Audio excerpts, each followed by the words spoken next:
You're listening to Hotepish with your host, Dwan B. Intelligent ish talk, intelligent shit talk, where we balance the profound with the profane. Political satire, celebrity and expert guests, information and entertainment, conversation and solutions. Leave your feelings at the door.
What up, y'all? What up, y'all? We are here. We about to get it started. Welcome. We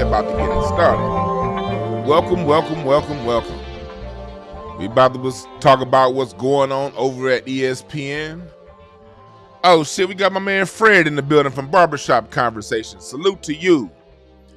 If y'all care anything about the sport of boxing or what's going on in Black America in general, click on the link where you see Barbershop Conversations and subscribe to that channel.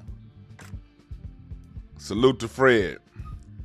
You know what I love about Fred's boxing channel is our champ, Deontay Wilder.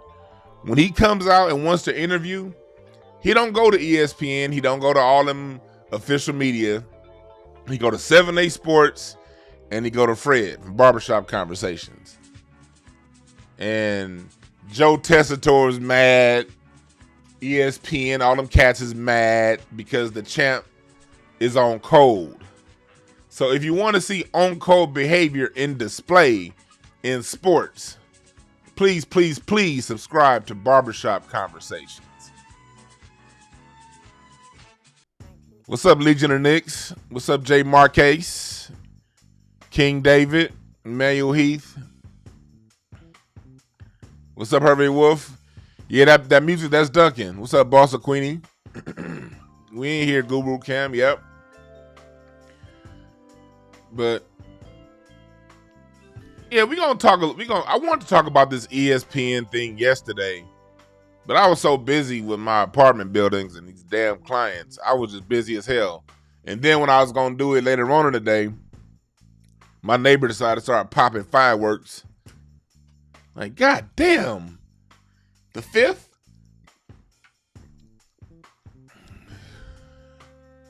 You know, that's the neighbor that smelled like cigarette butts and weed juice.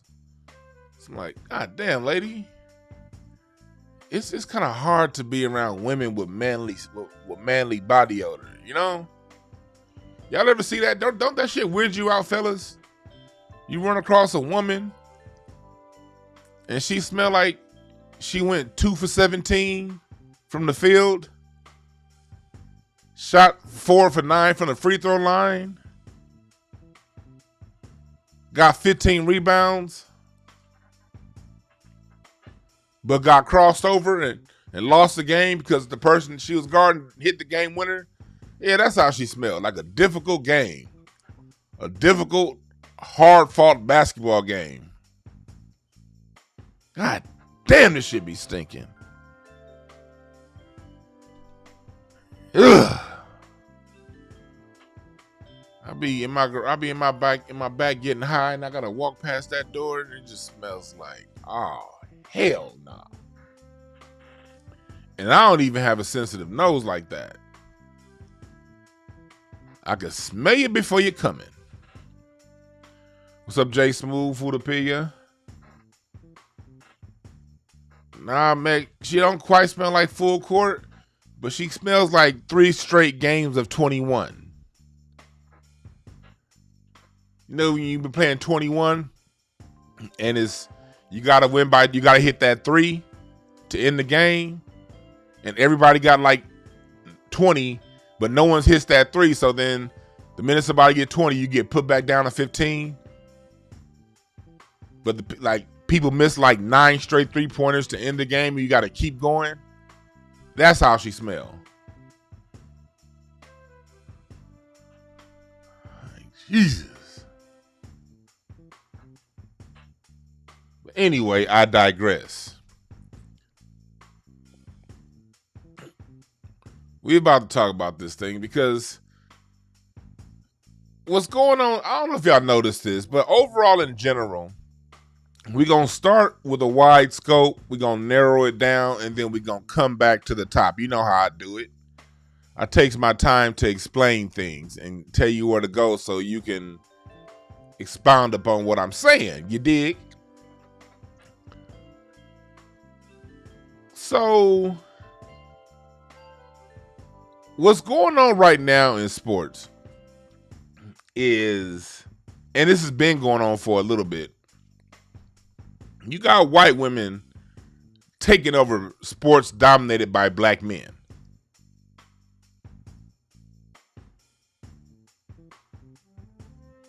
That's the overall agenda. You know, back in the day, you had Linda Cohn on ESPN, and she was dope. She knew what she was talking about. But you didn't really have too many women around sports until ESPN, until Disney took over. Keep in mind when I say Disney, because this all plays a part in Rachel Nichols. Disney. When Disney takes over, you started seeing, remember they had shows like Up Close with Roy Firestone, where it was just straight up interviews, no agenda. They talked about maybe where a player came from as a child, but they talked about his playing career, none of his drama. I remember one of the last episodes of Up Close with Roy Firestone. That was when Warrick Dunn had just signed with the Atlanta Falcons. He had left the Tampa Bay Buccaneers and he signed with the Atlanta Falcons, and Roy Firestone gave Warrick Dunn the Outkast Greatest Hit CD as his Welcome to Atlanta package. But it was a straight up sports show, you know what I mean? The entertainment was Stuart Scott and Dan Patrick and all those guys, Chris Berman and Keith Olbermann, them sort of been snarky and funny in the pocket while talking over sports at SportsCenter. That's what grew ESPN's charm through the late 80s and the 90s. The fact that you had intelligent yet witty anchors talking over sports highlights.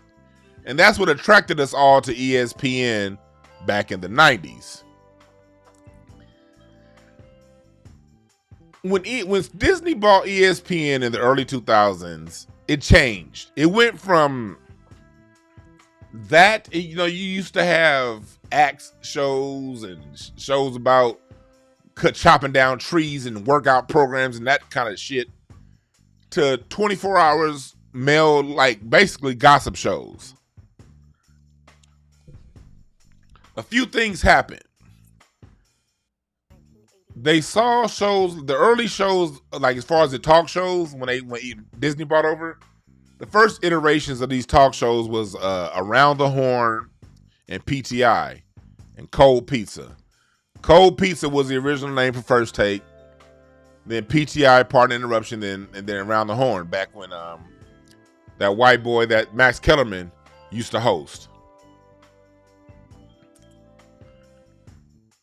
And around that time, you started to see more women anchors come in. You started to see more and more women coming in to ESPN and sports in general.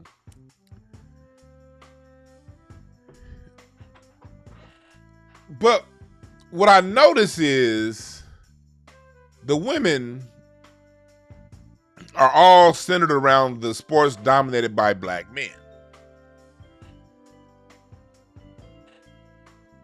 Basketball and football. And it seems as if the NBA, well, I don't have to say seems, the NBA has openly talked about, Adam Silver has openly talked about diversifying the ranks.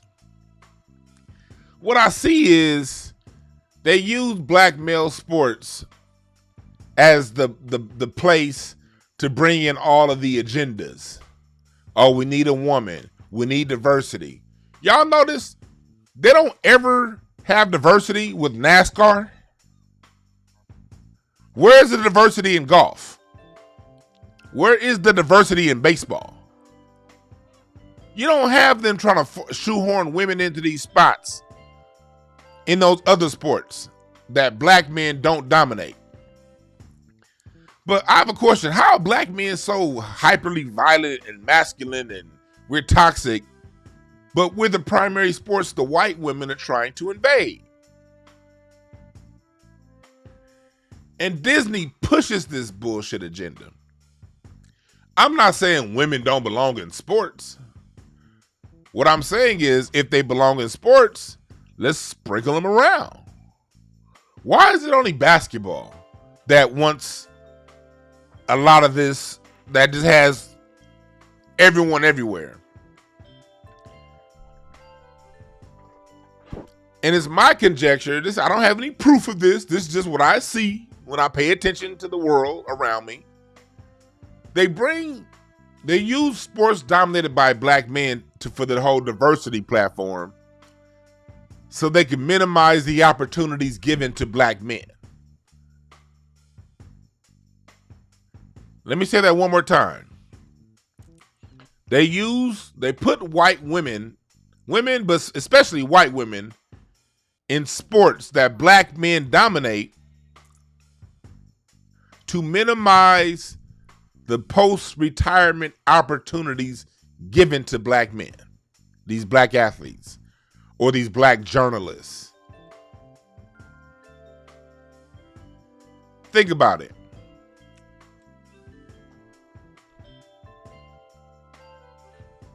Just think about it.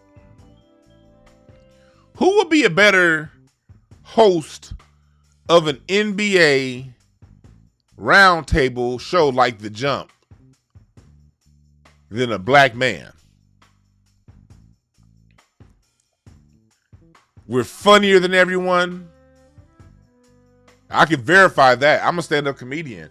You know the comedians who get the most work and make the most money on the shows?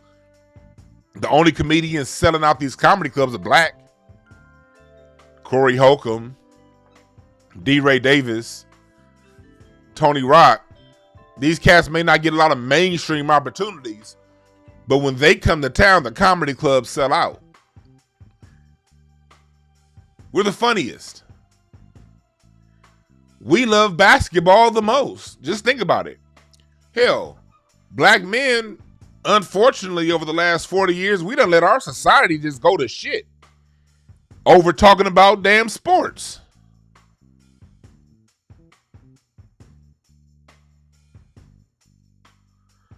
Black men matter too much.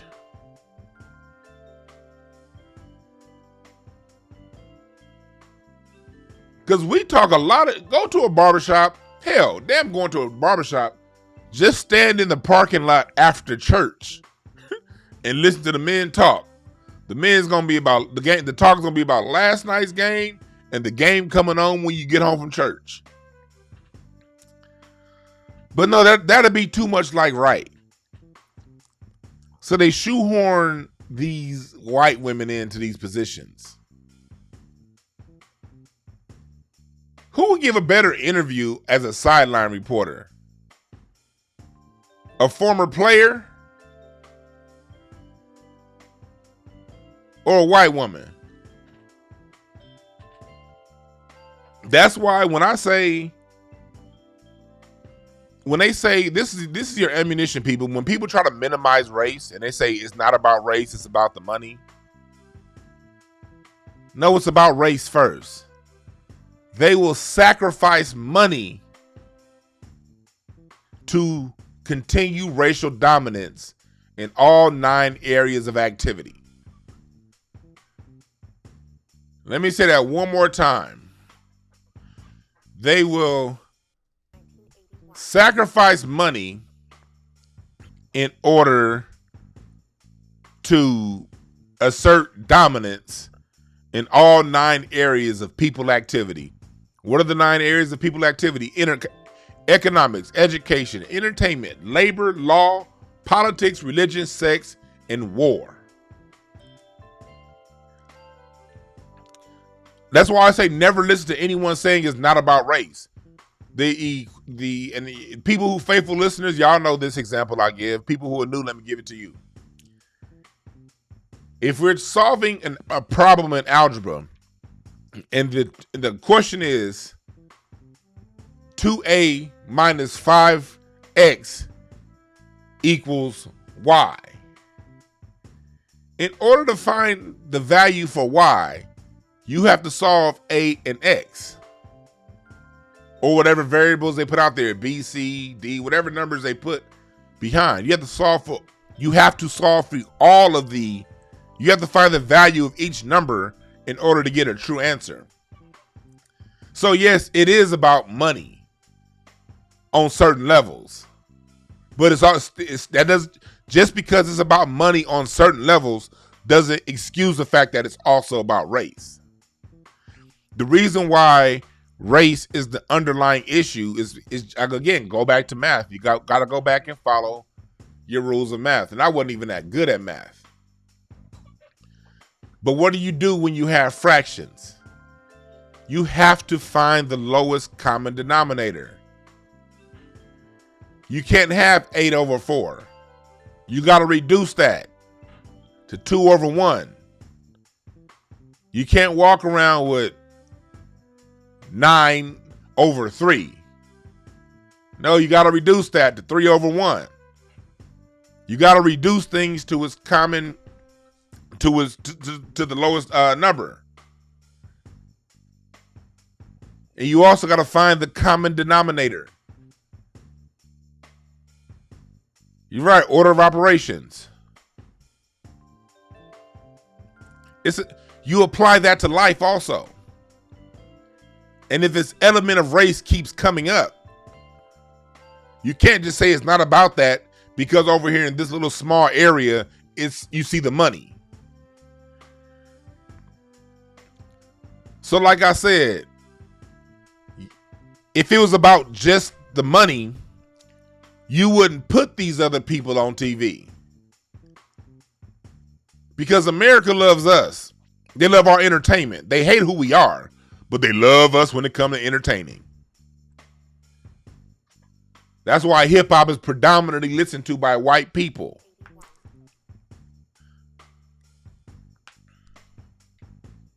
They lie when they say you can't have a black lead. No, black-led movies, black-led productions always reach #1 in ratings. But in order to control the population, in order to control the perception of people, you can't constantly keep showing us in a positive light. That's going to hurt the lie that they teach about us being violent and toxic and all that other bullshit. So you got to really control how much black people have access to mainstream publications.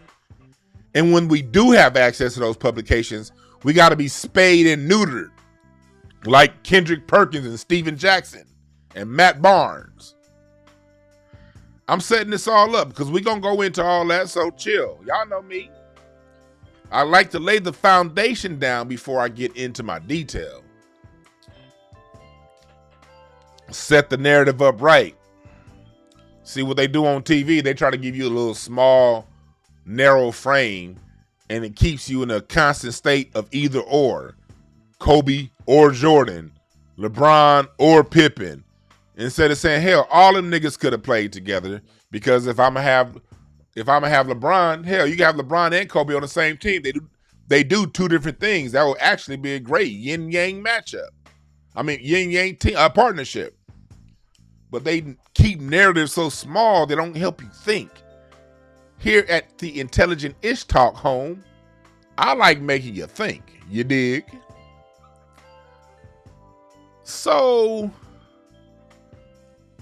back to all of these people in black sports. They like to minimize black male access. So they use our platforms, the economy that we build based off the attraction the world has to our sports dominance, and they use that as the platform for all this diversity bullshit.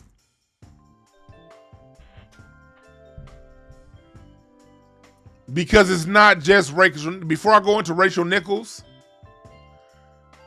look at what they did here. They basically tried to bully Becky Hammon in as head coach of the Portland Trailblazers. And when Chauncey Billups got the job, they spent all day talking about allegations that were never filed against Chauncey Billups back in 1997. Again, word association. Black man, rape. Rape, black man. You saw how they pulled that together with Chauncey Billups and Becky Hammon?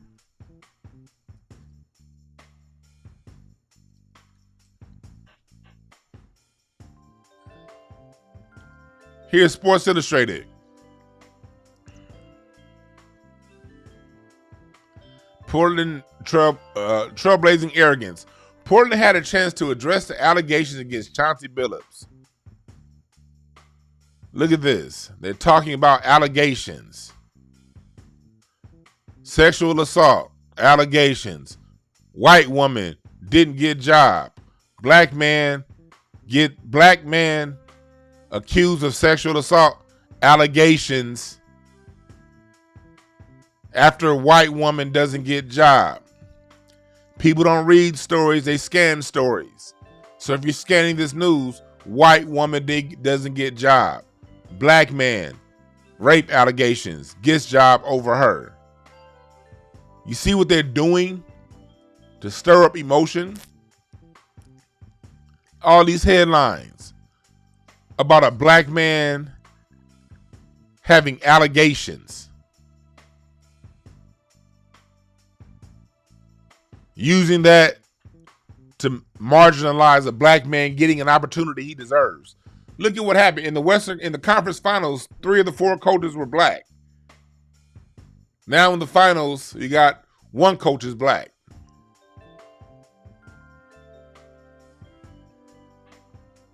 If the NBA were all about money and it wasn't about race, the coaching and the executive leadership would reflect the base. See, that's true in baseball. That's true in hockey. The athletes, the people who make the sport profitable, are the primary ones in coaching and leadership positions. They'll have us thinking as black people, out of 30 coaching positions, 5 of them being black, being headlined by black coaches is a great thing. That's cool. But if 85% of the league is black, and the black players are always by far the best, most skilled, I would expect 25 out of the 30 coaches to be black. I'd expect 23, 25 of the GMs to be black.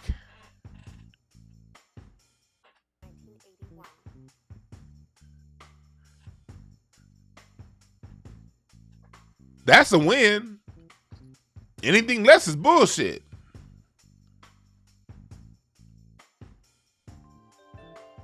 So that brings us around to Rachel Nichols.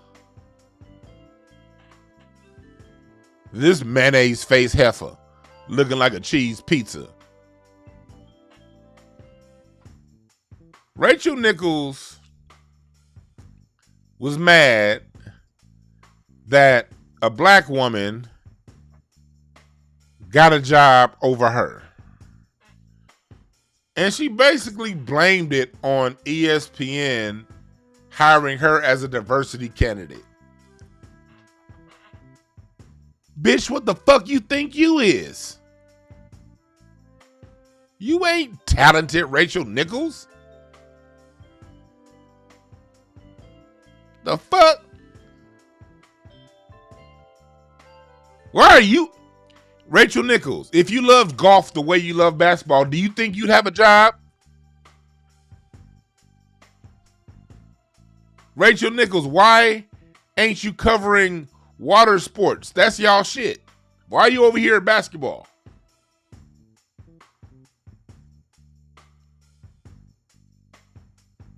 You know how many talented brothers were comedians and entertainers would can do better at that job than you?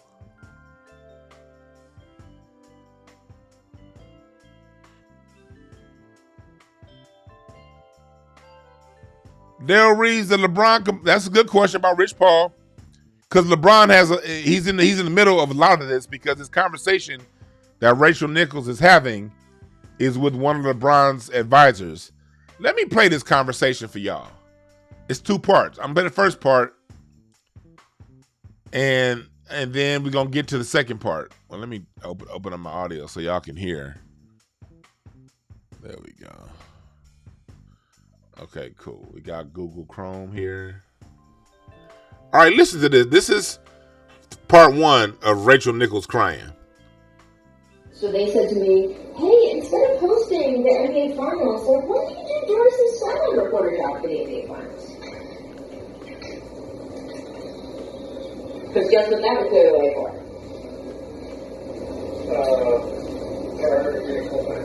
For Maria to do the hosting for us. Yeah. So, I have declined. I don't know what their next move is, but they are feeling pressure because of all of that. And I'm trying to figure out, like, how to just, my thing is that I wish Maria Taylor all the success in the world. She covers football, My question is, why is LeBron James' advisor even on this conversation? Why is he that close to the reporter? Now y'all see why y'all get such a slanted view of LeBron James, and why all these bronzexuals be running around saying all kind of lies. But that's another story. But I'm gonna do a whole nother show on that. Because y'all know, I was around the Cleveland Cavaliers the year after LeBron left and went to Miami. And I heard all those stories about how that brother gets down in real life firsthand. And it was far different from the media perception of him. But hey, when you the NBA Golden Goose, your advisor gets firsthand access with the primary reporters in the NBA who get to shape your narrative. But again, that's another story. Let me keep going into part two of this interview that she's having with LeBron James's advisor. I don't know, I'm exhausted. Me too, but I'm not ready enough. think about it. Not good. And at like 2 in the afternoon, like 3 days from now, you're going to text me like a perfect Thursday.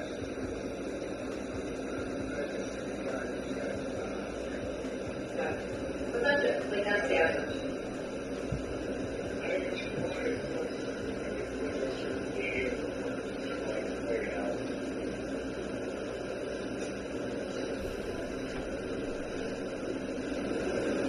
Yeah, it's like you could frame it almost interestingly, like you could actually generate a really interesting conversation about how it's, just so very white male or then in turn two women at each other to compete over the one spot that they're banging over them. That's with a broader conversation about all the spots that should be under consideration.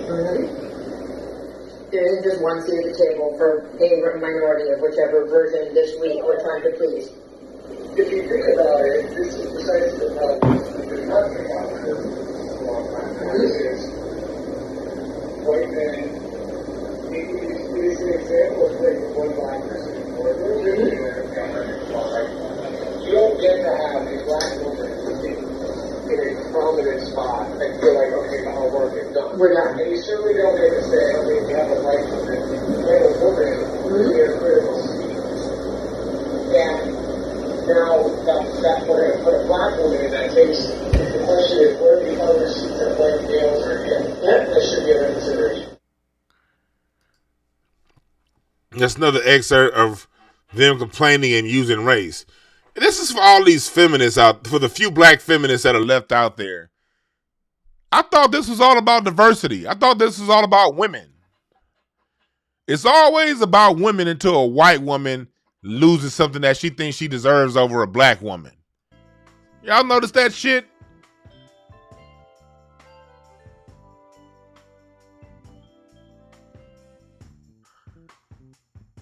Y'all notice that? This NBA stuff, this NBA media is so contrived. I see y'all talking about it in the chat room. Yeah, Ivor. He said LeBron's career has been scripted from day one. You damn right about that. I stopped talking a lot about what I would see firsthand around NBA stuff because you get all these idiots that actually listen to ESPN and believe what these motherfuckers are saying and want to argue with me. This is for all you assholes that watch ESPN all day and like to argue in circles instead of talking about business, instead of talking about personal development and growth and how to make your life better. You want to argue over who your top 5 rappers and who the best player in the NBA of all time is, Jordan or LeBron or Kobe or whatever. This is for you idiots. All that shit that y'all hear on TV is contrived. Why is a player's advisor allowed to talk to a lead media personality about things like this and that not be a conflict of interest?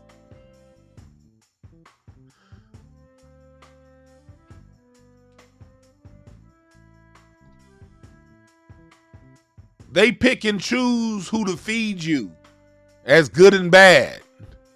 This is why they got a lot of you idiots running around thinking that Luka's better than Trae Young. They've been telling you Luka this, Luka that. Luka got to Luka's first team All-NBA, got knocked out in the first round. Trae Young didn't even make an All-Star squad. That motherfucker would have been in the finals had he not sprained his ankle.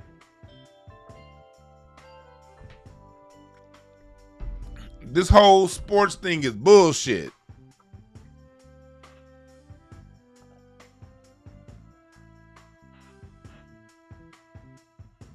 So, Rachel Nichols complains about race and a black woman getting a job that she got, that she thought she deserved. Who is Rachel Nichols? Since Rachel Nichols wants to talk shit about a black woman getting a job that she thought she deserved, let's go into how Rachel Nichols got her job. Let me see. Who is Rachel Nichols? Who is her husband, Max? They met as teenagers. Okay. Rachel Nichols, Max Nichols, her husband's father is Mike Nichols, a major TV executive. who was once married to Diane Sawyer. Max Nichols' stepmom is Diane Sawyer. Okay, you may say, well, that was just his stepmom. That don't mean they close now. Well, I pulled up footage right here of Diane Sawyer and Rachel Nichols together at a red carpet in Hollywood, 2015. So it shows here that Rachel and Diane Sawyer maintain a relationship. Who is Diane Sawyer? Diane Sawyer is one of the most important people at ABC News. She's very high up at ABC News. Who owns ABC? Could it be the same company that owns ESPN?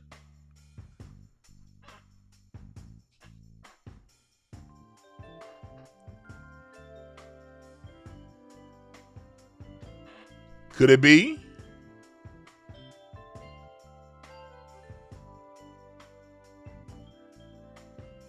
Yes. It's called the Disney ABC Television Group, which also owns ESPN. So, is it possible that when Rachel Nichols got her job at ESPN, all she had to do was call mommy-in-law, who she maintains a good relationship with, and say, hey, I want that job over there at ESPN? Is it plausible that Diane Sawyer can say, since Diane Sawyer is synonymous with ABC News, is it possible that Diane Sawyer could have just put in a call for Rachel Nichols to get her job at ESPN?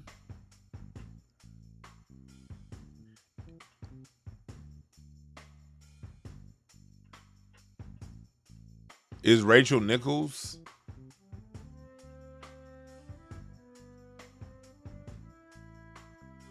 a hire of nepotism? I don't know. But I'm just, based on what we see, when it comes to someone being chosen as a diversity pick, could it be the person whose mother-in-law is Queen Bee at ABC Television?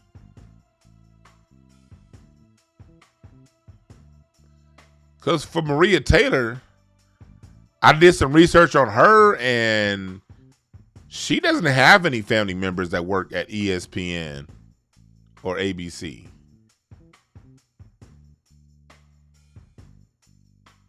Maria Taylor has no known contact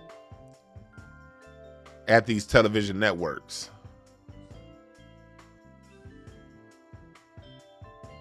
So you see how it works? How it always works, black women? And my mom, you said she used to deal with this all the time at work. Every time a black woman gets a good job at a position, they want to say you're the affirmative action hire. They love playing that game with us. When you see a black person get a job, you better know good and hell well they worked for it. But the thing that's really pissing me off about the whole situation on the ESPN side of the game is, before this all came out, they were trying to blame ESPN was trying to set it up to make it seem as if Maria Taylor was having issues with the money. When the issue, this was their headline right before the news dropped. They're trying to make it seem as if she's trying to get ESPN money. Mind you, this conversation that was dropped the other day with Rachel Nichols, this conversation happened last year.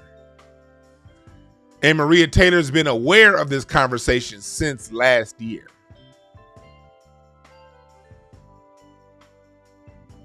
Rachel Nichols was never responded. I said responded. Was never disciplined, suspended. Could it be Maria Taylor had issues with this? And maybe it wasn't about the money? Because they tell you here when you read further down, they don't quite know firsthand what the money is. This is all reported information. This isn't being leaked from this isn't coming out with certain facts at what the money is. This is all what people are reporting, which is another way of saying we don't know. We're just talking. I'm white and I say so.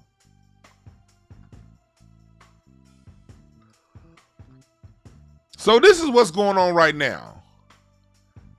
Which brings us around to Steven Jackson, Matt Barnes, Kendrick Perkins, and all these silly ass Negroes falling on a sword for Miss Millie. I gave you the foundation of what's going on. This is a dispute between Maria Taylor and Rachel Nichols, a dispute that was started by Rachel Nichols. Maria Taylor is the victim. She's being marginalized because she was given an opportunity that she earned in favor of a white woman who was given a job through allegedly nepotism. One person's highly connected, the other one isn't.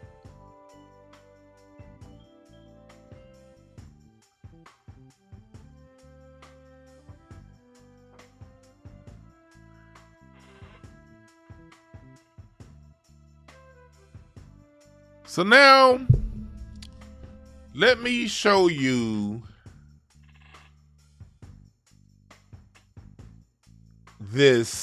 what's going on. But in the meantime, before we play this audio from Steven Jackson and Matt Barnes, go to hotepish.com/apparel right now. Get your t-shirts. Get your t-shirts. I got my new t-shirt, Rebels for the Cause. Denmark Vesey, Nat Turner, Bass Reeves, Robert Smalls, and Jean-Jacques Dessalines. And get my book, No Time to Waste, a self-motivation guidebook on how to get off your ass today and start making them dreams happen. It's only $8.88 for the book. Or get the full webinar at $29.99. If you buy the webinar, you get the book for free. In that webinar, you'll have it forever if you buy it. It gives you detailed information on how to implement the knowledge and the wisdom from the book.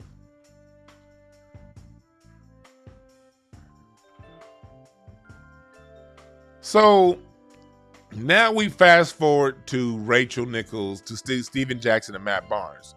Why is Steven Jackson and Matt Barnes a part of this? Well, it was their conversation with Rachel Nichols, one that was in the middle of the storm between them and KWAME Brown. Steven Jackson, as KWAME Brown calls him, fake gangster Steven Jackson. Not gonna say nothing. Well, I will, because he kind of behaving like one. He kind of behaving like one of them studio gangsters, which I don't like because, like I told y'all before, I grew up in the hood, man. I grew up off Crenshaw and Rodeo, Coliseum and King. I know what that life is like, and I never wanted to be, and I never played a part of it. So we grew up, us squares, we grew up. We didn't play with that lifestyle, man. It wasn't no faking that shit. I saw too many incidents happening in front of my eyes to fake with that. So me personally, I never respected those who fake with it. Because the ones who do it for real, it wasn't necessarily a choice for them. Circumstances had caused them to get into those lives, to that lifestyle. Circumstances they would have much rather not had to go through. That is the story with all the real gangsters that I know. Circumstances pushed them there, not clout chasing. So Steven Jackson's been someone who's played the gangster role his whole NBA career. And it came out a couple weeks ago that when he had that whole incident that he likes to talk about where he fired a gun in Indianapolis, on the police report, he was the main person snitching. I found that on Casino for Life's page. He did the whole goddamn breakdown. I was like, hold on. 'Cause I was laughing at the whole Kwame thing, but I'm like, Stack Jack is I met Stack Jack a few times. He was cool as hell when I met him. But I'm thinking, he probably a little rough around the edges or whatever. But when they pulled that police report and Marquise Daniels basically didn't say nothing, other players didn't say anything, Stack Jack is the main one talking. Oh, nigga, you ain't no gangster. You been playing this whole time, man.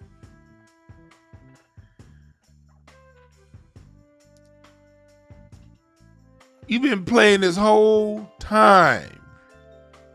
Fronting like a motherfucker. And that's a problem in the NBA environment. There's a lot of niggas like that. Trying to play tough all the goddamn time. I remember when I was in when I transferred to Overripe Middle School from Coliseum Elementary. I'm thinking since Overripe Middle School is over in Westchester on the other side of town, everybody gonna want to be like go to school because I live in a violent neighborhood, but these people don't live in a violent neighborhood. Man, I went to that school. Them niggas it was other cats getting busted in like me, but I saw it even worse when I went to Westchester High. I see these niggas raising Ladera Heights saying cuz every other word. And that shit always bothered me. Like, nigga, you live in a 5-bedroom house with a view of the city. And you want to play gangster? I've never been able to stand niggas like that. Because all the gangsters I knew actually lived in the jungles. They actually lived in Nickerson Gardens. They actually lived in the projects over across the street from USC. Them Fruittown boys. Who was these niggas over here in Westchester trying to play tough? Yeah, he got beat up by a nigga named Fingers. This motherfucker Stack Jack talked this whole story about him getting jumped.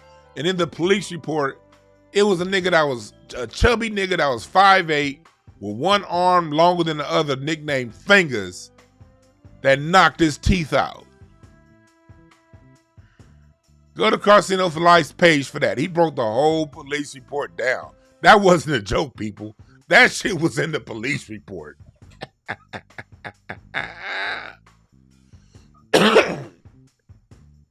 So Steven Jackson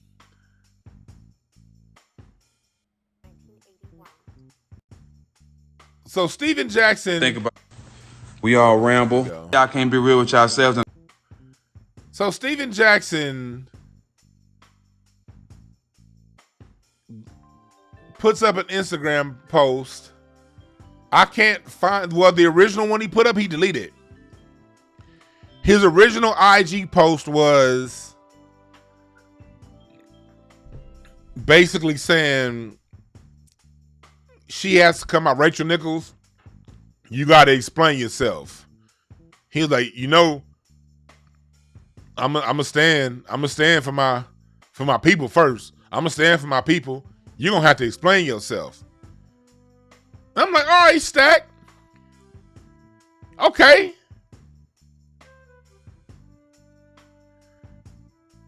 But that Instagram post has since been deleted. I should have screen recorded it yesterday when I saw it, but I didn't think he'd delete it. My bad. So this is Steven Jackson's response after he got called from his bosses to calm down the black rhetoric or they're going to expose his ass. This is what he says. He has a few IG posts in a row that I'm going to play, and then we'll get back to it.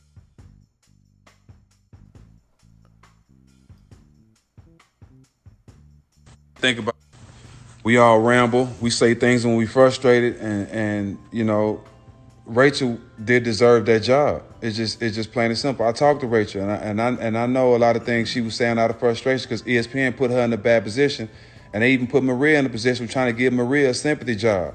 They was trying to make themselves look good because all the Black Lives Matter and the black. Listen to how he talk. They don't he sound like that kid that you saw?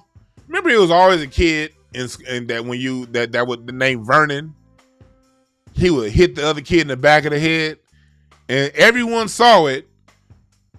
But the minute the teacher say something, little Vernon want to start lying. No. That's not what happened. He hit me first, and I didn't really hit him. And they start looking away, looking up, looking in the opposite direction. Read this sucker ass nigga's body language. The George Floyd stuff was going on, so ESPN tried to make themselves look good by taking the job from Rachel that she had already had, that they'd already told her she had, that she deserved, and give it to Maria just to make themselves look good. It wasn't. This stepping fetching nigga said that ESPN took something from a white woman and gave it to a black woman.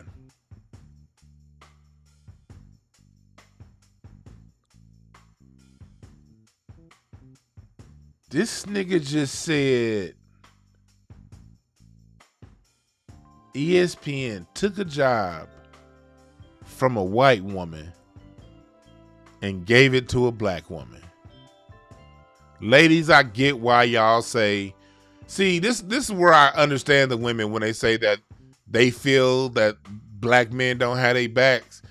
Yes, black men do have your backs, ladies.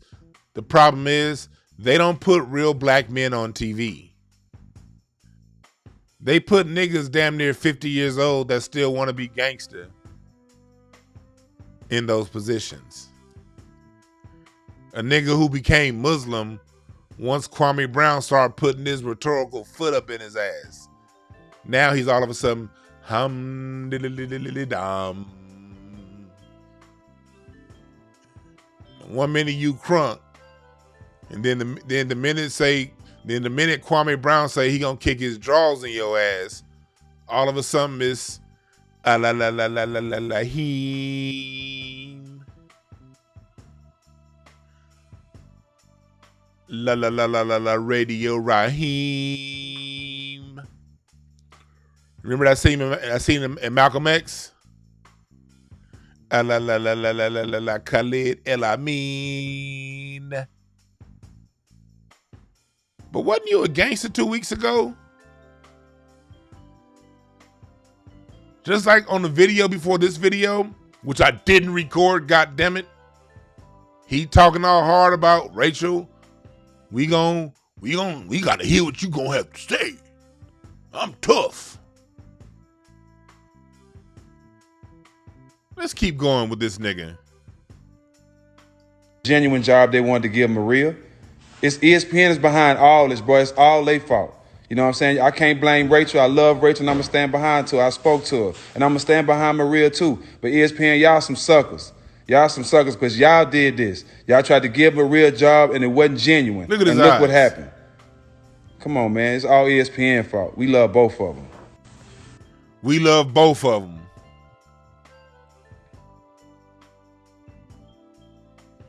We love both of them. Now, let's look at his next video. Oh, this nigga had time today.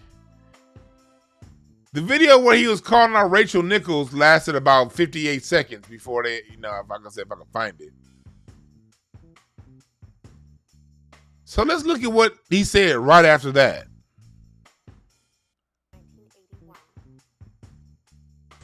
Think about this though, bro. How many times we as black people have said that we was qualified? We know we qualified. We know we qualified for the job, but we didn't get it because they gave it to the white person just because he was white. How mad were we?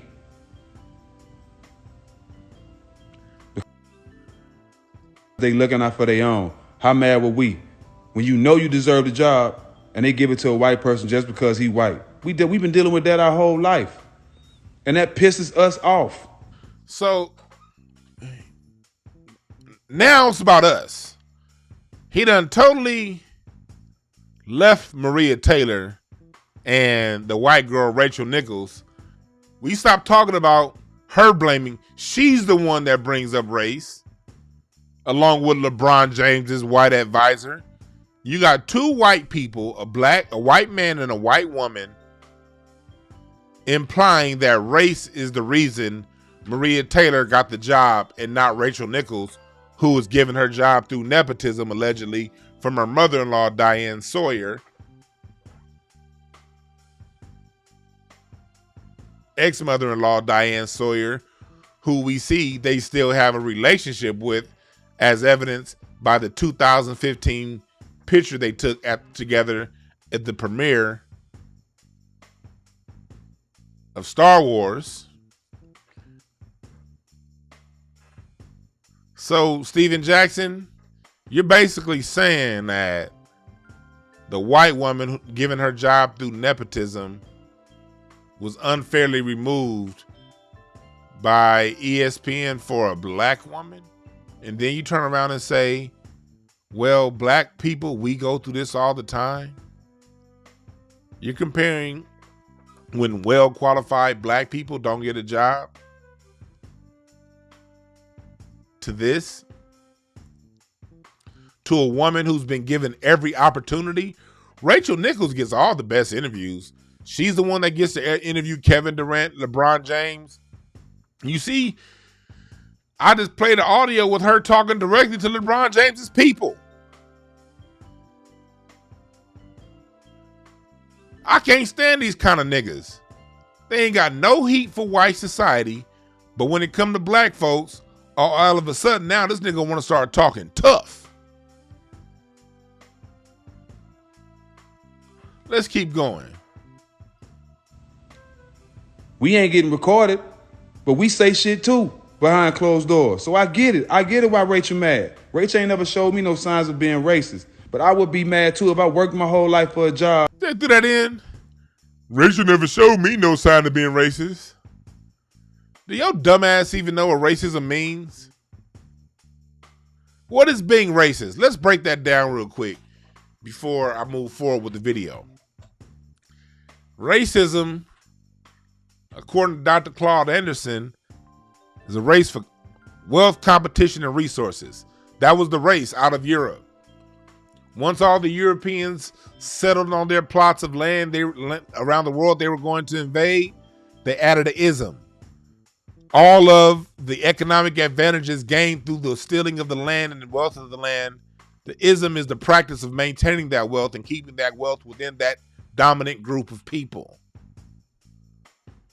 Racism is literally an affirmative action program for white people to get the guaranteed top goodies, the top resources, the top jobs,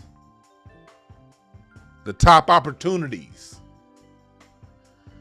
A white woman talking to a white man about a black woman getting a job for diversity, quote unquote, is another way of saying, I'm white. My whiteness didn't get me what I felt I deserved, so she got it because of a technicality. That is racism, fool. Racism ain't about nobody liking nobody.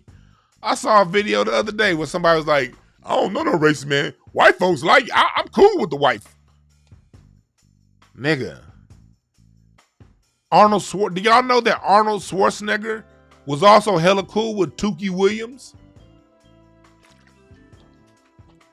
Arnold Schwarzenegger and Tukey Williams knew one another in the early 80s and in the late 70s here in LA from working out together on Venice Beach. Do you know the last person to die in California through state-sanctioned lethal injection? Through the death penalty? Tukey Williams. Who was the governor that could have stopped that from happening? Arnold Schwarzenegger.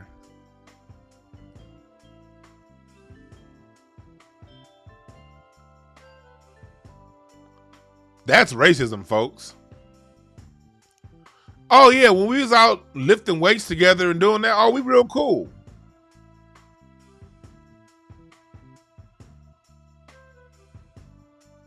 Now I have an opportunity to stop you from being put to death because there's a massive amount of evidence, just say legally, there was a massive amount of evidence that the crime they convicted Tukey for, he didn't do.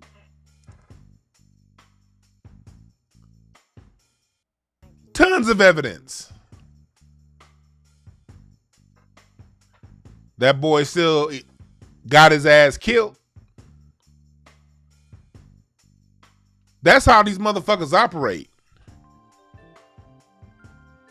I just got 4 sales of the book. Thank y'all for those who just bought the book.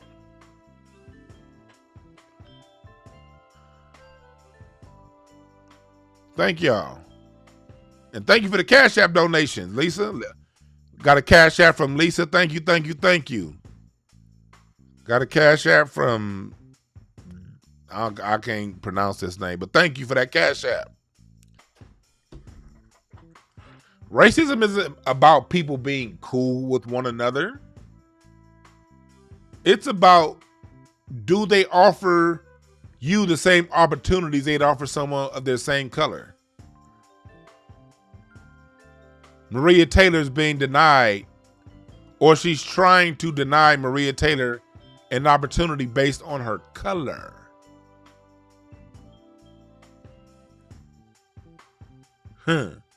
Because Rachel Nichols can't use the diversity excuse because Rachel Nichols is the diversity. If it weren't for all this diversity nonsense, you wouldn't have a job, Rachel Nichols. A former player or coach would have that job. A black entertainer would have that job. If it weren't about race, you ain't that good. You act like you hot shit.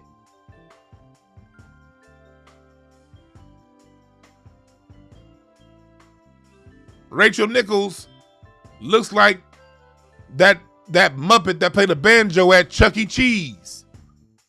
You ain't it, woman. Get your banjo playing ass back up on that stage. And blink them eyes, Chuck E. Cheese. Acting like you hot shit.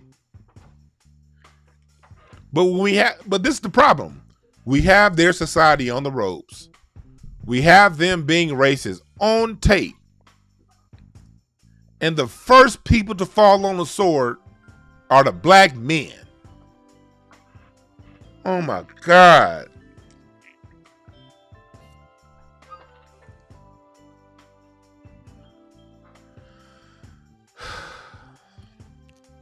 Let's keep going with this double talking motherfucker. And they gonna give it to a white dude just because Donald Trump in office, or just because a white kid got killed, and at the time it'll look better for a white person to have a job. I would be mad too. It's just the facts. I ain't trying to be liked. I'm speaking the truth. We rocking with both of them, Maria and Rach, but this is the truth. Think about this though. And back one more thing. That was the second one. Now here's his third one. He's just going all out for this white woman. Y'all, IG world, y'all got to be real with yourselves. A lot of y'all can't be real with yourselves, and a lot of y'all looking for handouts. A lot of y'all don't deserve nothing because you've been sitting at home not putting in the work and complaining about other people. Why they doing this or why them and not me? But when you deserve something, Lord, here we go with that. Somebody kicked Joe Strummer out of the chat room. That's somebody who obviously just finished getting head from his mama when he got out the shower. Now he's feeling all huffy and puffy because his mama just incest his ass to life this morning. Now he want to come around black folks and talk shit. Ban that motherfucker from the chat room. Somebody, one of my moderators, please ban Joe Strummer from the chat room. Back to what we talking about. Now this motherfucker Stephen A. I call him Stephen A. Well, he and Stephen A. Smith are the same thing. Now he goes full on in, and this is another thing coons do regularly. They pick the worst of black society to use as an example. You didn't see when white folks go through this shit, they don't go around talking about, well, white people, well, we the number ones on welfare. We the number one people on welfare. Hell, we got whole counties in Kentucky where the whole damn county's on welfare. We the most on opioids. We the most on doing drugs. We the ones that are accused of the most, convicted of the most white collar crimes and frauds in this country. We got a country to ourselves and we still fucked up. What's wrong with y'all? You never hear white folks say that to other white people. This nigga goes from talking about Maria Taylor, who's more than deserving of her position because she's talented and great at what she does. He's conflating that with them dusty niggas he grew up around. This nigga's talking about his cousins. He's talking about his friends that he kept around while he was in the NBA that was leeching off him. But he was gladly paying them because he wanted to go around with an entourage and look tough. So here he is bringing up his experience with them sorry ass niggas he know, going in on black society because he fucked up.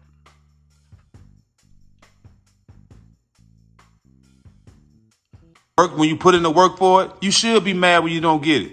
A lot of y'all won't understand that because y'all home still living off your mama, still living in your mama house, and wondering why you ain't winning or ain't got nothing going on. I'm gonna hit y'all with harsh truth. I am the face for equality, but I also am the face of being black and proud. He said, I am the face for equality.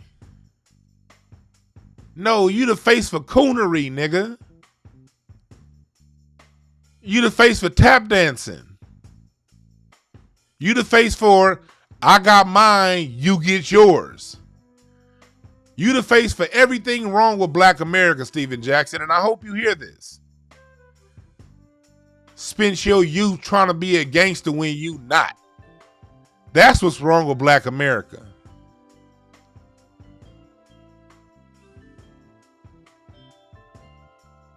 Afraid to confront white supremacy and racism when it's in your face, but instead of just shutting the fuck up, you want to go in on black people and what's wrong with us. That's what's wrong. That's what you the face of, nigga. You the face of licking boots. You the face of opportunism. George Floyd died, now you want to put your face all over the goddamn place. As if you somebody that we should listen to and talk to. You the face of hiding behind religion when a real nigga called you out. Kwame Brown.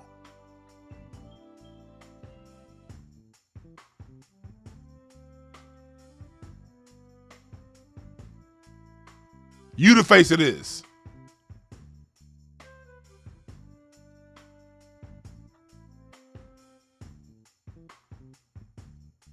You the face of of professional white ass kissing.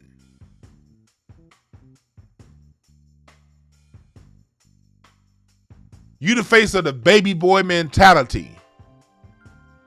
I'ma be rough. I'ma be tough. Oh, I'm a Muslim now. Remember Tupac said that and I ain't mad at you? Are you a Muslim now? Okay.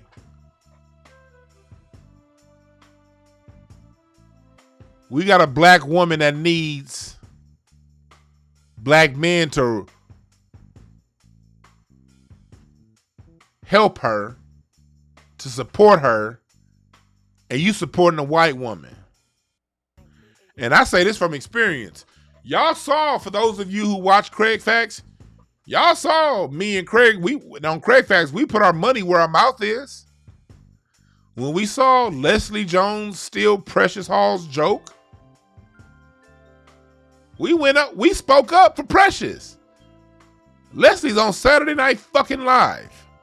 You don't think everybody who has connections to those major opportunities didn't see us do that? You don't think we know that we potentially fucked off millions of dollars for rallying around a black woman over Leslie Jones? Over one of the hottest dudes on the internet right now? We spoke out against some of the hottest dudes on the internet right now. To our financial detriment. Craig got more to risk than I do. He put it all on the line. Me, I don't have no connections like that. You know how much I risk by putting myself out there?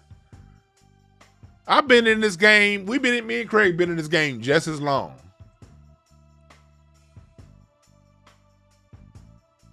Them people up in them Hollywood circles don't really fuck with us like that. They really don't fuck with me. I've been told by promoters here in LA of major nights, promoters who give black comics major opportunities. I'm talking about commercials, TV spots.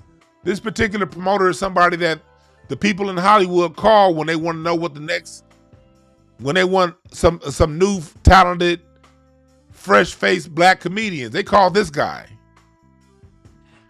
When I asked this guy a couple years ago why he never books me for his show, he said, see, DeWan, you funny. I said, well, if I'm so funny, well, why don't you book me? He said, because I don't know what you're going to say.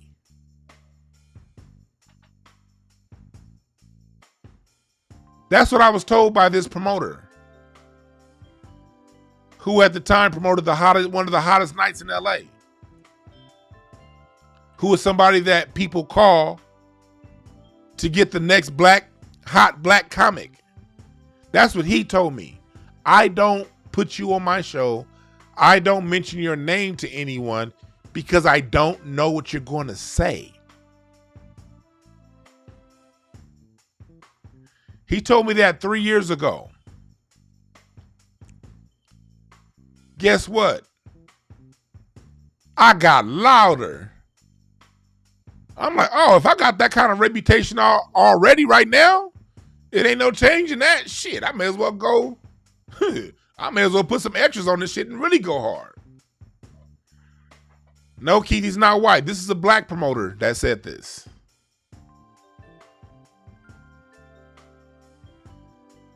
We got 450 people in here, 225 likes. Get the likes up, please. Share and subscribe.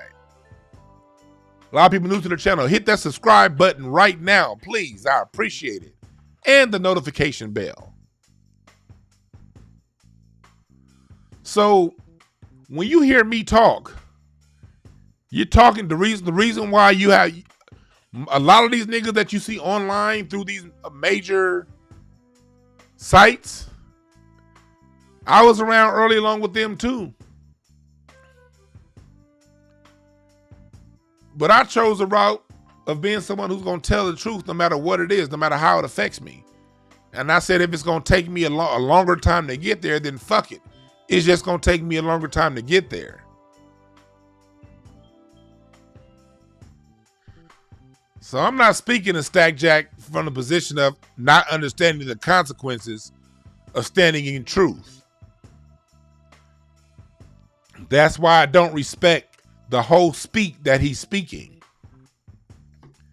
Let's keep watching some more of what he had to say.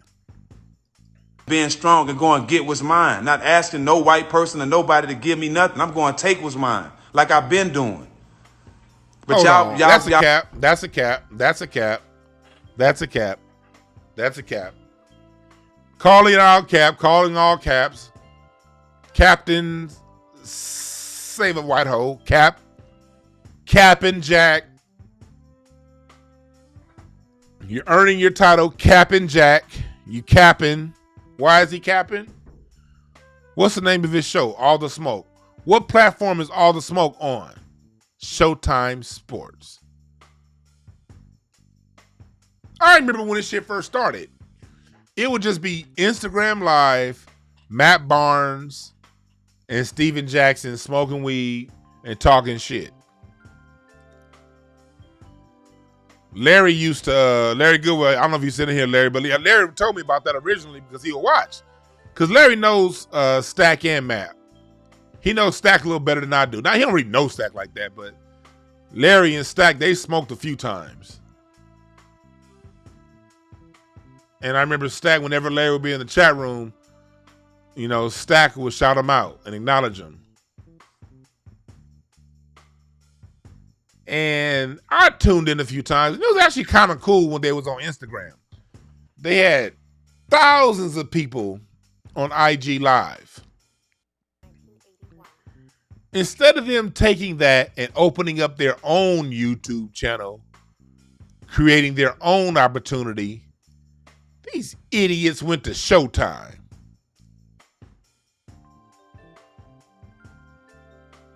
The fuck you need Showtime for if you already got a following? Matt had over 1 million damn Instagram subscribers. Stack had like a good 500,000, something like that.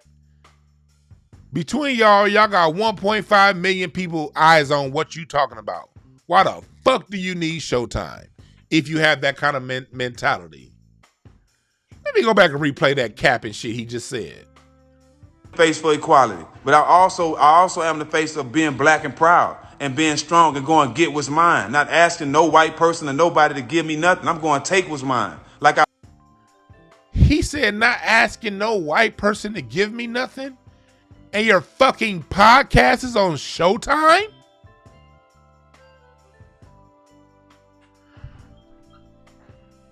What?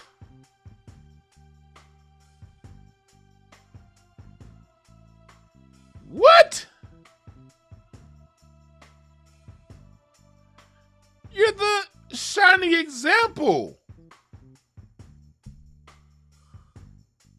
of asking a white person to give you something.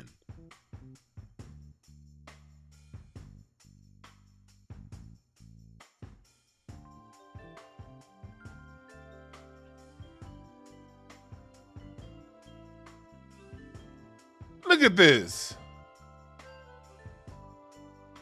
Look at this. Let me just sidebar. Showtime Basketball has 18,000 followers.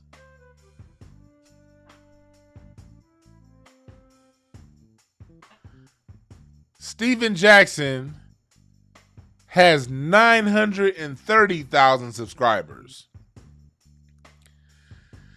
Matt Barnes has 1 million. Between you two, you got damn near 2 million eyes on your shit.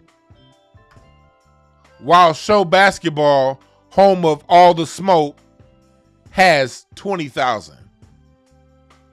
That's rounding up. Who's lifting who? The All the Smoke show. 431,000 Instagram followers. That's half of what you got, Stack. That's less than half of what you got, Matt.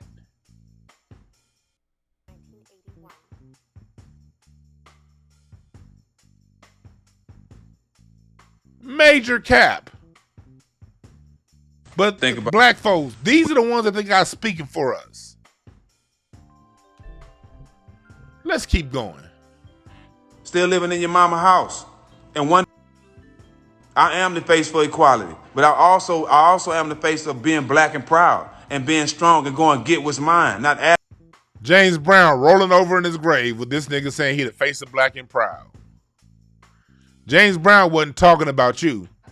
James Brown said, and I quote, people, we got to get over before we go under. In that song, he said, put up the factory and own the job. That's what James Brown said. Nigga, you put up the factory and gave it to Showtime. Now they own the job and you working for them. You fucking idiot. No white person or nobody to give me nothing. I'm going to take what's mine, like I've been doing. But y'all quick to forget when the jump first started, Rachel hired all black people. Remember that. And back one more. Miss Millie gives blacks for people an opportunity. Maybe because, hey, Stack Jack, do you think because no one would watch a show with just a white woman, you have to have basketball players in order for them to watch? Do y'all know the reason why so many black people work at ESPN? And I found this out from Dick Gregory, rest in peace.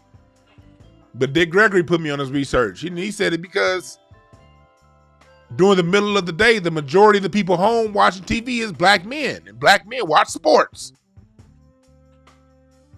Basically, because of our high unemployment rates, we watching sports. And I used to be one of them. I wasn't unemployed, but back when I was in college and in between jobs, I'm going right to ESPN. We watch more of that shit than other groups. So they have to sort of pander to us and put black faces on there. As few as possible, but they got to be on there. So you can keep black folks watching. But look who got the leadership position. Look who gets all the money, Rachel.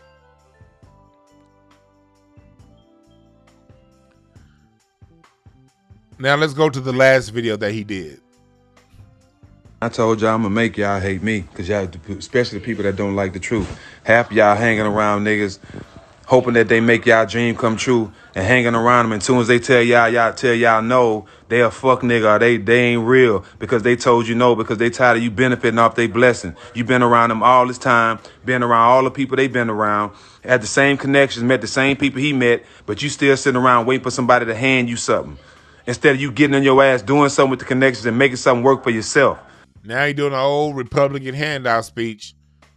This nigga right here may as well put on a Bill O'Reilly mask. He don't sound any different than Tucker Carlson. But you the face of black success? Talking about those bums you kicking it with? And making it seem like that's half of black people?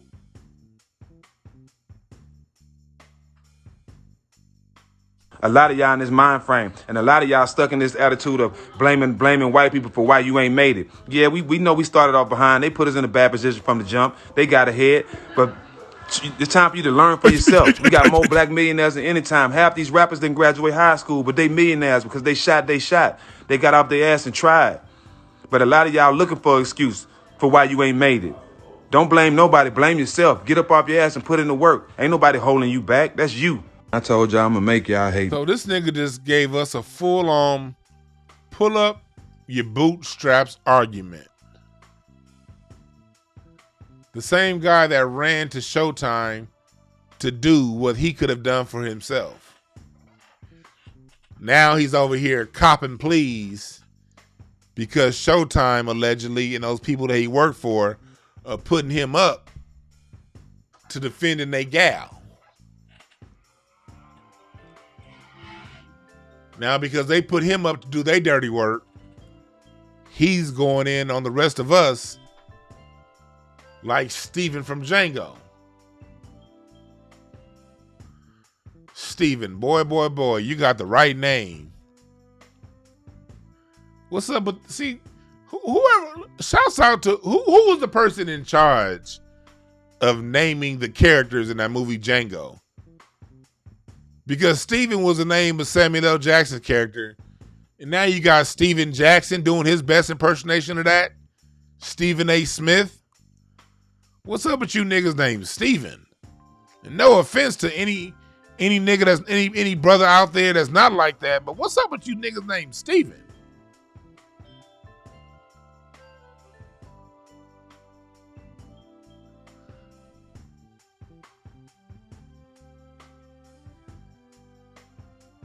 These are the people that they have in charge that get the stage time, that get the limelight.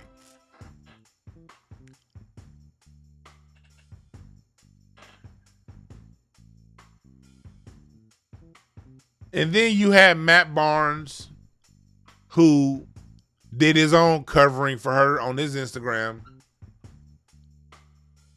Let's see if I can pull that up.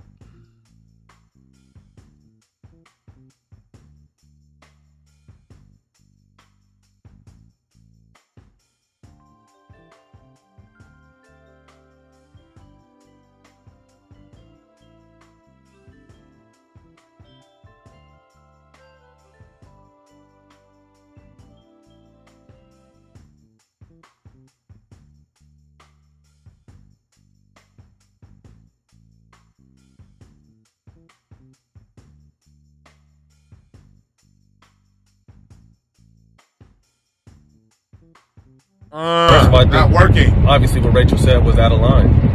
I think she knows there that. You go. Whether it's a private conversation or a public conversation, it was wrong. First and foremost, she knows that. But what I can guarantee is it didn't come from a place of hate. I know that for a fact. I've known Rachel for a long time. She's put too many people on, from T-Mac to... You see how easy it is for these niggas?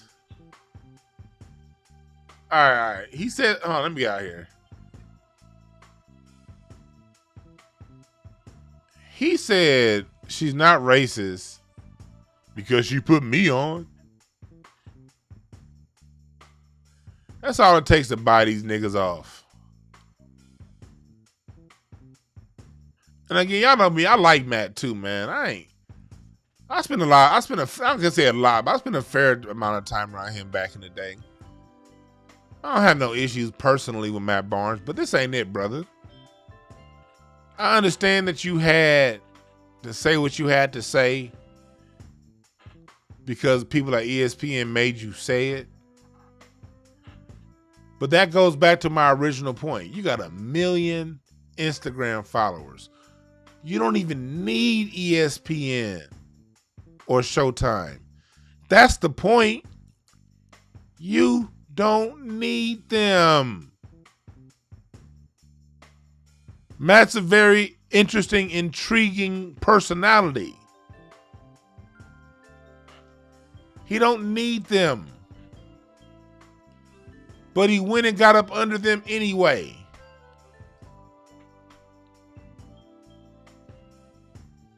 He went and got up under them anyway.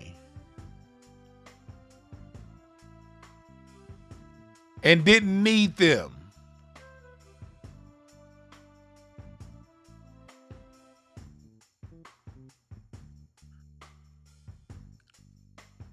And then you had Kendrick Perkins coming to rescue.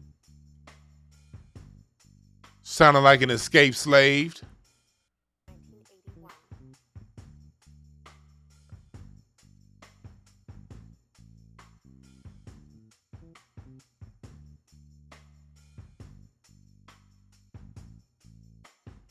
We don't know what was wrong that she did.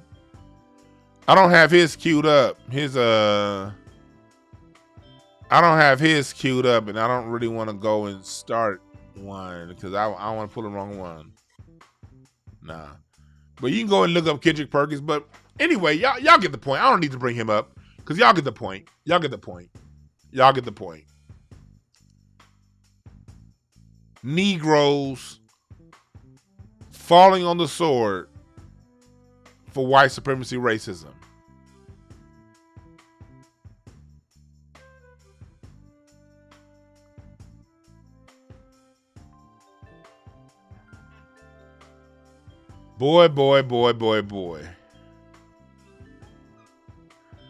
Boy. Dr. Francis Cress Welsing says it best. Black people and white people both know race, and I'm paraphrasing because I don't have the quote in front of me, but we all know racism is going on.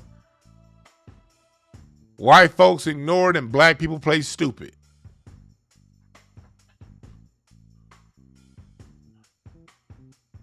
Niggas is playing along stupid. We could have been ended this system of white supremacy if niggas grow some damn nuts and stand up to it when you see it. But that's not what cats do. Cats be the first ones that want to fall on a sword for white supremacy and then be like, don't nobody respect black men. This is why black men don't get respect. The world see we the toughest, we the strongest, we the fastest, we the smartest, but we don't use it to defend ourselves. And the first rule of nature is self-preservation. These other groups are hegemonic. They're ethnocentric. They center their whole identity around their ethnicity. And they're always going to be ethnicity first. So when they see you, who's stronger, faster, more physically and mentally gifted, not doing that, they don't respect you. And how can they respect you? You don't respect yourself.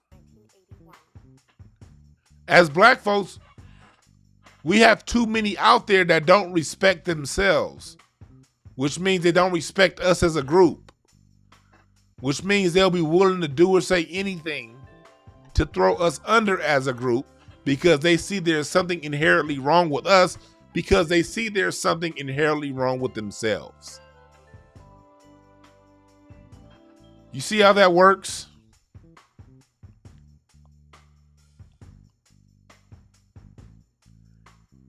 You're right, Keith Kelson. You cannot have white supremacy without black cooperation. You cannot have white supremacy without, here's the way I quote it, the way I say it is, you cannot have white supremacy without black inferiority.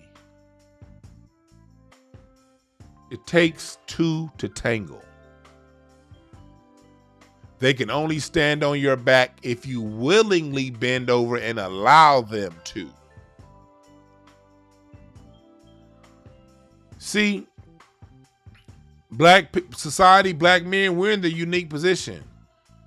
We don't have to fight white supremacy per se in certain areas. All we got to do is stand up and watch that weak shit fall and crumble. It's a lie. It's a house of cards. Blow it down.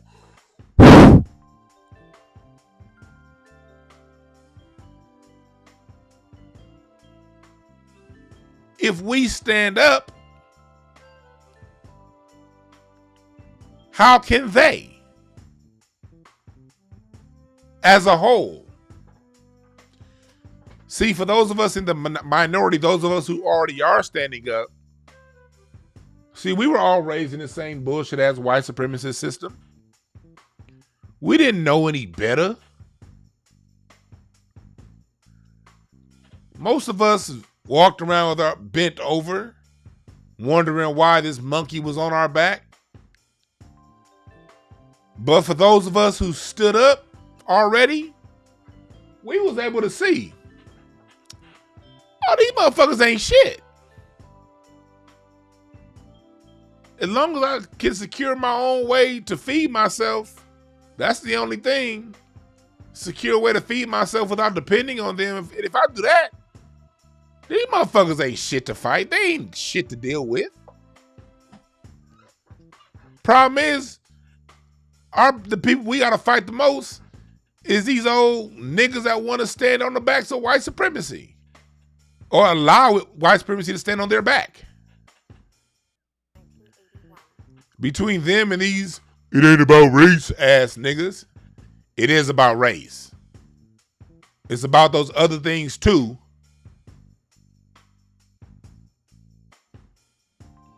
But race is the lowest common denominator. Saying it's about money is like saying 4/2. Reduce that fraction, nigga. When you reduce that fraction, you're going to see it's about race. Because like I said before, they will sacrifice money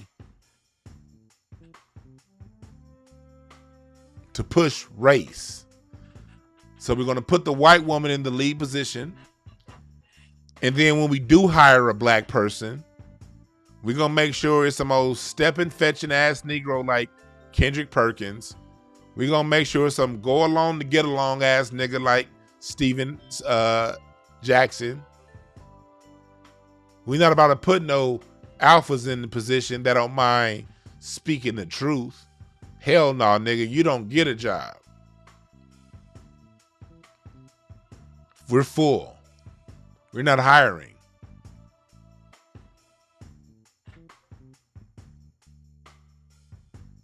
But if you're a bootlick, Stephen A. Smith, if you say it's not about race, that's another thing you notice. It's always those that's not about race ones getting hired for the job.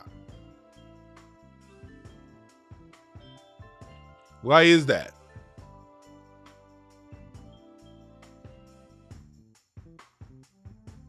Why is that?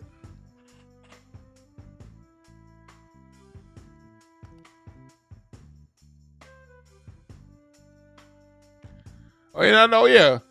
Kwame Brown says it's not about race.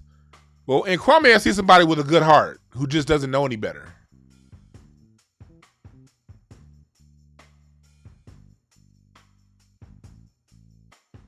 Kwame, I think, and I've noticed that a lot with conservative. He says it's not about race. When I hear him talk, I can tell that he doesn't understand race at all. Racism. He understands what people have said, but he hasn't really taken time to break it down. So that's where I differ. I fucks with Kwame Brown. I love Kwame Brown, what he's doing. I don't agree with him when he says it's not about race. And if I ever had a chance to talk to him about that, I'd be able to show him time and time and time again why it is about race. But at the same time, what everything else he says about learning 3 trades, all that's true. Because once you learn trades, once you learn how to feed yourself, it could be about race all you want, but it ain't going to stop you. It is about race. Yet at the same time, no, racism cannot stop you. Racism may make you go down a different path.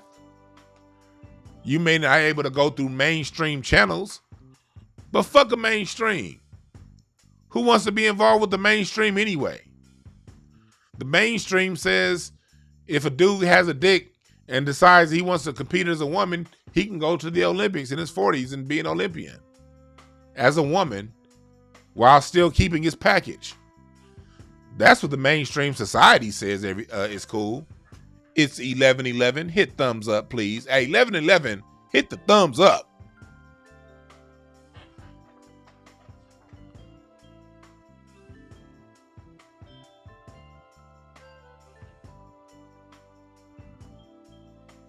It's always about race. Always, always, always. But again, doesn't mean racism can hold you back. It just means you got to find another way to get it. You still gonna get it if you put your head down and decide to get it. you will get it. And racism won't stop you. But the best way for racism not to stop you is for you to be very keenly aware of racism. So when you see it, you know how to whoop then wham. Because if you understand racism, you won't be going around saying this racist isn't racist because she talked to me nice. Racism happens behind closed doors, people. They don't call you nigga to your face anymore.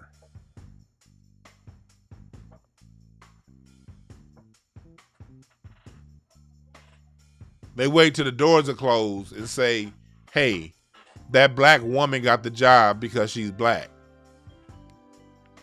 All while the white woman's ignoring that, bitch, you the diversity hire. So why are you complaining about her? You're white. Go talk hockey. Go talk baseball. They definitely ain't gonna let no niggas talk golf. Go talk those sports. Go talk tennis. ESPN covers a wide range of sports. Why are you all up in the one that's dominated by black men crying that a black woman's getting the job that you want, that you got from nepotism? Miss Diane Sawyer's daughter-in-law?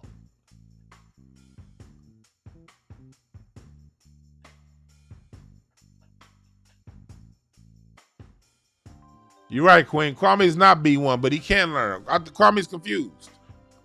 But that's what Nitty Footer says. Racism thrives on confusion. But I still rocks with Kwame Brown. I still rock with what he's saying. Because he's calling out the hypocrisy of ESPN.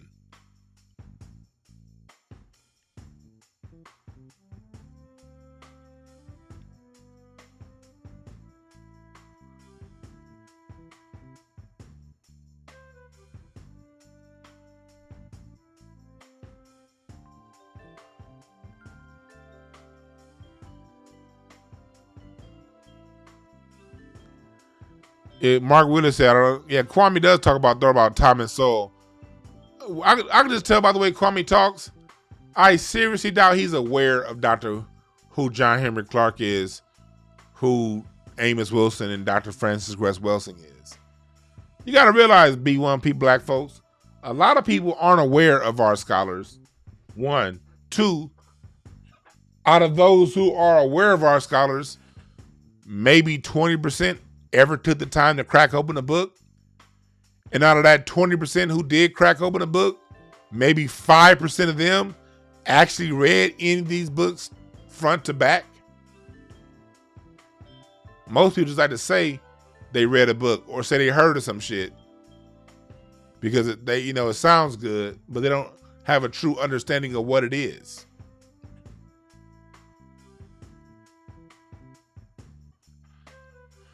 But I do think if Brother Kwame were introduced to a John Henry Clark, to a Dr. Francis Cress Welsing, to a Neely Fuller, he'd be open and receptive to their information. I do believe that. I believe that.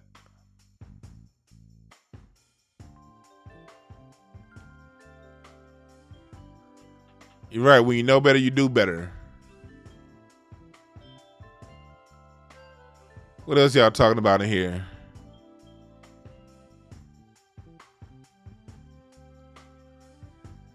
I appreciate that, Taj Dollars.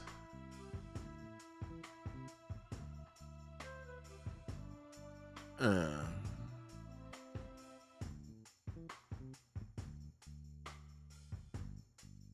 yeah. What else y'all talking about? Let me take a couple calls. That's what I'm gonna do. I'm gonna take a couple calls. Not too many, but I'm gonna take a couple calls. 323-744-7425. Call on in and let me know what you think about Steppin' Fetcher Jackson and what's going on with Rachel Nichols, the nepotism hire. 323-744-7425. Hey, and please, people, when the broadcast is over, don't call the number. Only call when this shit's live. I actually left my Skype open on my computer the other day. I had some number that kept calling over and over and over again. I'm like, nigga. I gotta remember to quit out my Skype when I leave, when I get off this computer. Oh, call back, caller. Call back. I hit whoever that was that called in. Call back. I hit the red button by accident. My bad. Call right back.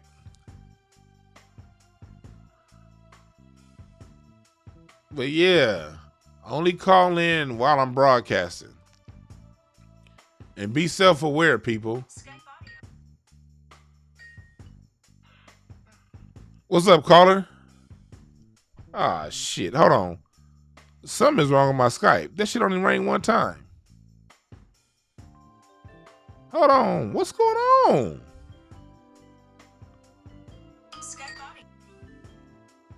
Man, I'm having issues with my Skype. It's only ringing one time. Hold on.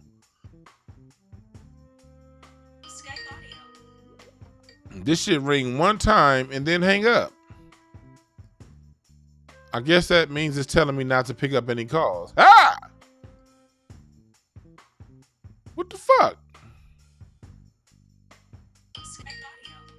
Okay, I got him. Hello? I'm having issues with my Skype. It's just, I answered that motherfucker and it hung up.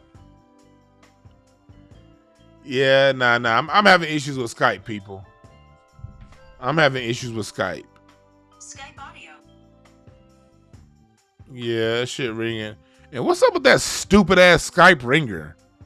You can't change this shit. Why can't you change this Skype ringer? God damn. It's the worst sounding goddamn ringer I've ever heard in my life. Doom, doom, doom. Doom, doom, doom. How you gonna have a horrible ass ringer like that? Nah. I'm gonna close the phone line down, folks. Skype is on some bullshit right now. Skype is on some bullshit. Skype is on some bullshit.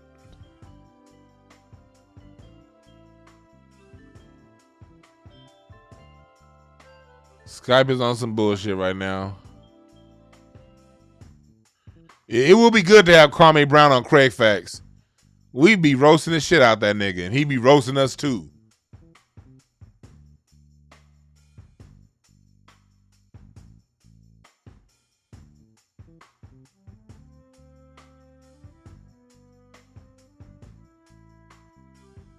If you, Reginald Wilson said, look out.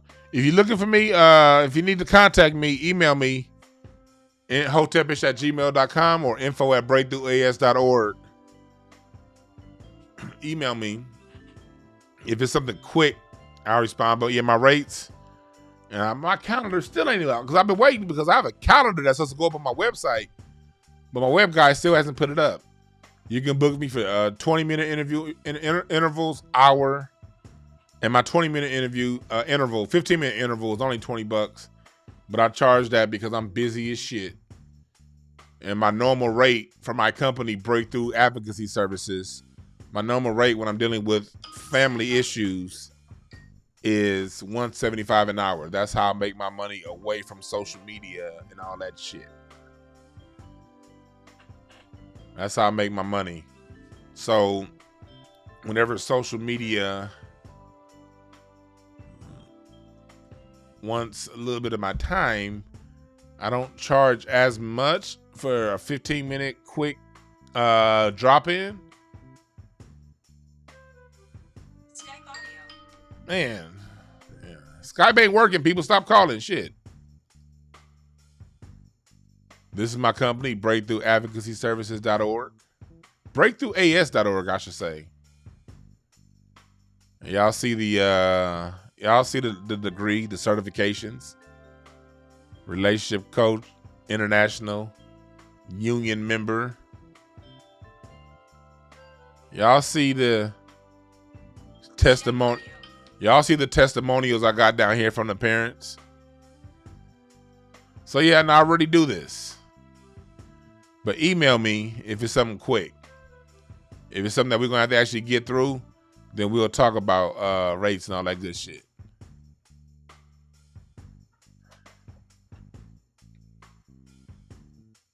But yeah, the phone lines ain't working, but I'm gonna go and end it out. People, remember this. They put these people in front of us to deceive us.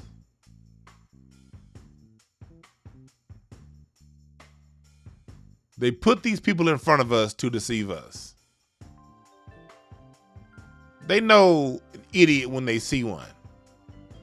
When they see someone has 1 million damn subscribers, 900,000 damn subscribers, sign their rights over to a network with less than half of what they have for an opportunity on YouTube they could have created for themselves.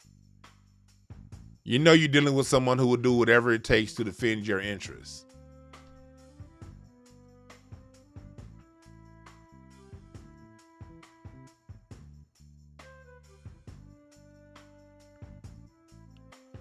Be clear with that.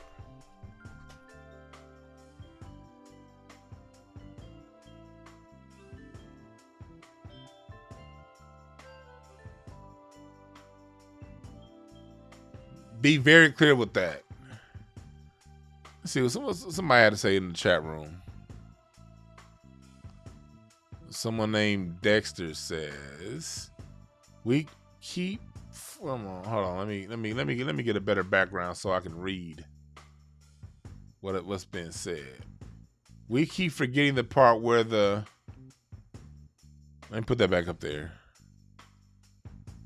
We keep forgetting the part where the what is that? Where another black person says something we don't agree with. Dude, you spelling this shit all fucking crazy. Who said just because they said something I don't agree with, they're defending white supremacy? That's not the bar. I just gave you a whole goddamn hour breakdown before I even got to a word Stack Jack said. I gave you an hour setup as to why they're defending white supremacy.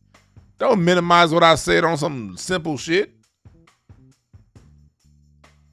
Again, it's another black person I always want to come out and be like, it ain't defending, it ain't what you think it is.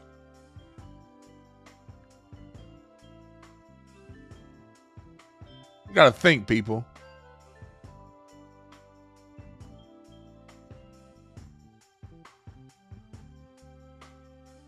And Mr. Me said, I can't even watch All the Smoke anymore. Hey, Dexter, please retype. I didn't read that clear. You probably do agree. Just retype that, my brother. Retype it in a way that's clear to you, and I'm going to put it up on the screen. It wasn't clear to me what you were trying to communicate, but I also understand in a fast-moving chat room, you can get shit out faster than you want and hit send. So please retype what you were trying to say, please, so I can understand what you were saying, brother.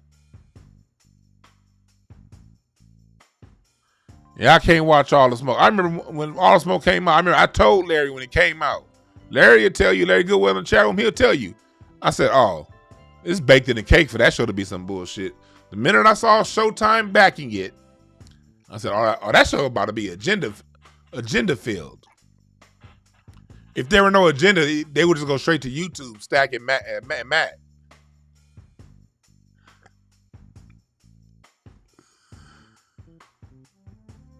I never got into All the Smoke because I knew the bullshit was coming. I knew it was coming.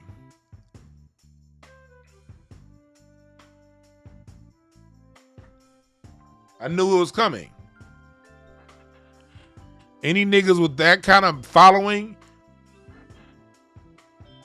lowering themselves to get associated with Showtime? Oh, that means you don't believe in yourself.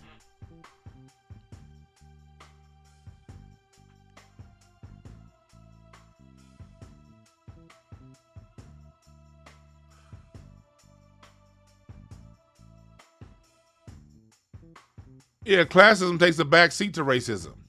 All day, all the time. Classism most definitely takes a back seat to racism. Yes, it does. Yes, it does.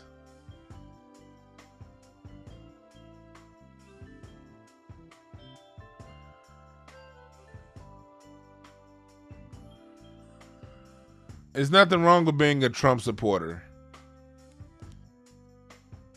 Matter of fact, the Trump supporters look more righteous than these Biden supporters do now.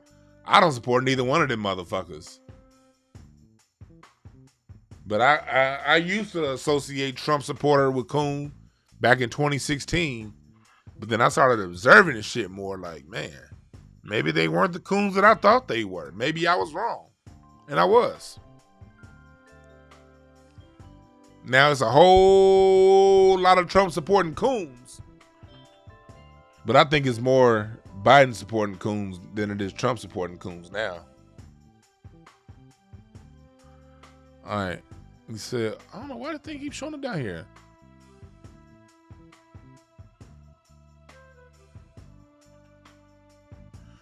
Oh, I see what you're saying, Dexter. People saying Kwame isn't black first. I agree with you. I agree with everything you just said. I respect him for still using his voice. He does not understand white supremacy to the level that we do, but he still uses his voice. And I respect that. I agree with you on that one. I agree. I agree.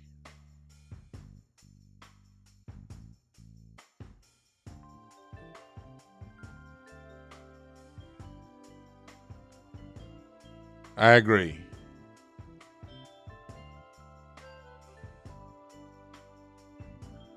I agree.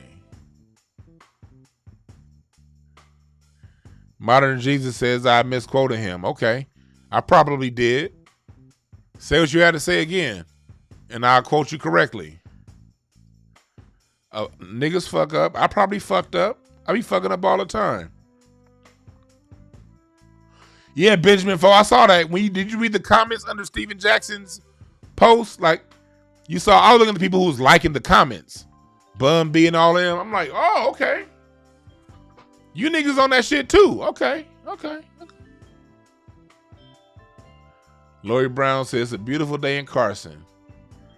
Watch out for all that oil they got under the ground in Carson. It is beautiful. It is a beautiful day in LA today. I'm looking outside my window. It's so blue out there and beautiful.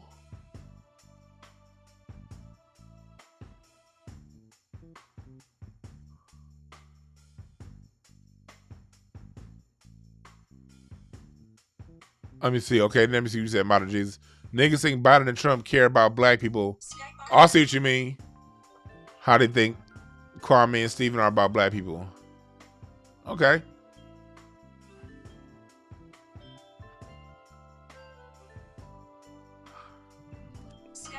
Hey, whoever's trying to call. Oh, man. See, it's hard. So I think, look, another thing. If you watch the show on delay, you know, sometimes you start and then you rewind to the beginning. Remember you did that. You got some people who I think they'll rewind to the beginning and then they'll be calling in as if the show is still going on. Do not call that number after the show. And don't call it now. It ain't working. Shit. I'm not answering.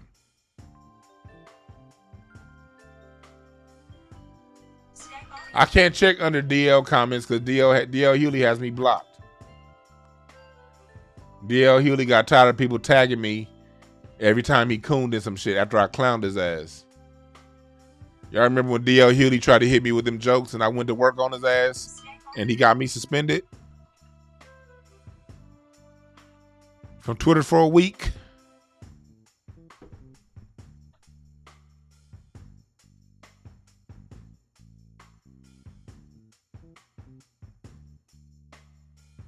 Yeah, I've seen some Summer of Soul. It was dope.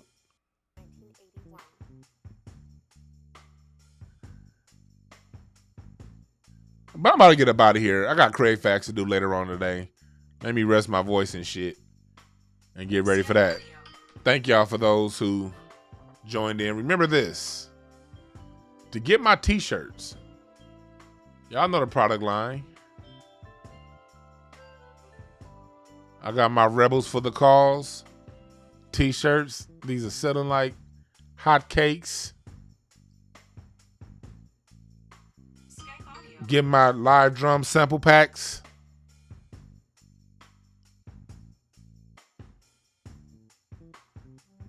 Get my t-shirts.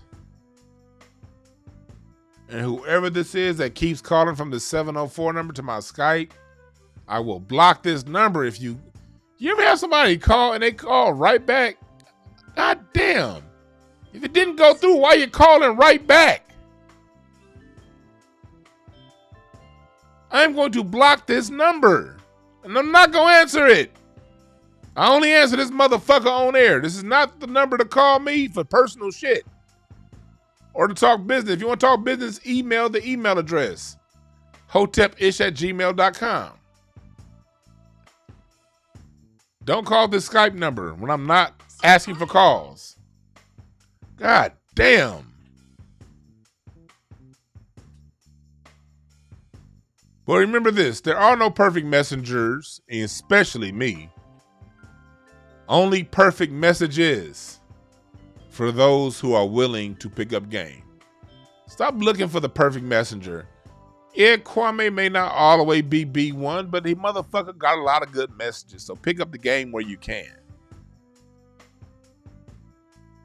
Salute to the B1 family. Salute to the FBA family. Salute to the extended family. And salute to everyone out there who's on code with replacing the system of white supremacy with a system of justice. Salute to y'all. Thank y'all for listening. My name is Dwan B. We out.